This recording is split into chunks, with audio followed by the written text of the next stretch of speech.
Okay, I'm going to try and explain interrupting a path and resetting a counter.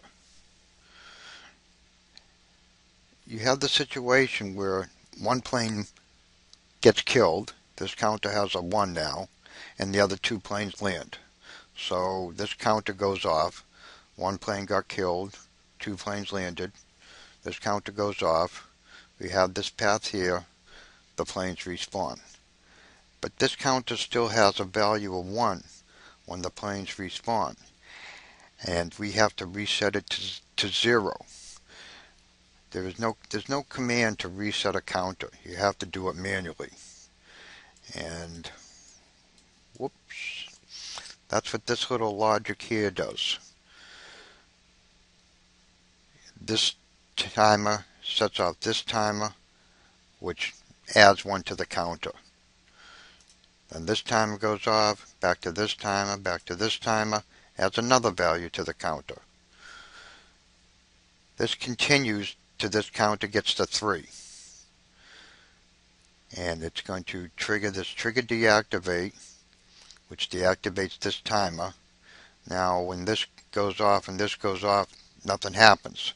So this doesn't get to 4 or 5, or it stops there.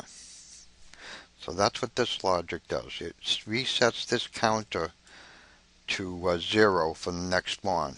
If 2 planes got shot down, 1 lands for the next spawn, we have to get rid of that 2 that's in this counter.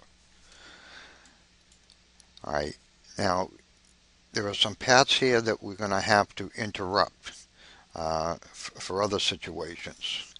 And just like a counter, you cannot reset a timer. If you have a timer with a value of 60 seconds and you're 30 seconds into that timer and you deactivate it, when you reactivate the timer, it's going to start off from 30 seconds. It's not going to be at 0. So to get around that, I would put timers before and after other timers, and that way I have a point which to stop the logic before the timer goes off. So rather than make a direct path from counter A over here, I put this timer, and then I added another timer that I can interrupt the path before this timer goes off. So this timer is at 0 when it's deactivated, and before this timer goes off, so nothing happens when this timer goes off.